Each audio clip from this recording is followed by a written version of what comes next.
So in this Wealthsimple tutorial video, I'm going to be showing you guys how to buy Ethereum in your FHSA or your first home savings account here in Canada using Wealthsimple. So once you're into the Wealthsimple app, make sure to go into your FHSA or your first home savings account. So for me right here, it's actually on the screen in front of you.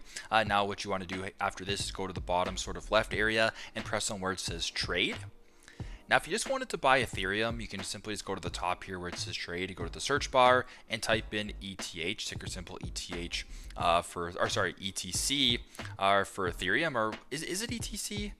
Ethereum. I actually kind of forget.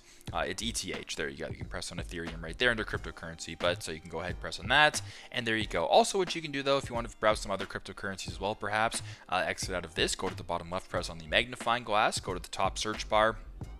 As I mentioned before, or what you can do is go to this crypto tab. So if you're on the stocks tab, simply just press on the crypto tab between ETFs and options. Go ahead and press on more in the bottom right. And you can scroll two different options down to where it says Ethereum. Press on that.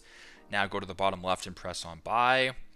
Now at the top here, you can market buy, or if you want to change that, just go to the top left, press on market, and you can change it to a limit buy or a recurring buy. I type in the quantity that you're willing to buy, type in the amount that you're willing to pay, and also too, you can view your cryptocurrency, account with how much money is available in it. So for me, it's at 0 right now, so I actually can't make a purchase. But if you wanted to make a purchase and you've done all this stuff, go to the bottom right, press on review, read it over, and then if you agree to buy this purchase, you can go through it that way. But pretty straightforward. That's how you guys can buy Ethereum in your FHSA or your first home savings account here in Canada. I hope this video helps. Thanks again for watching.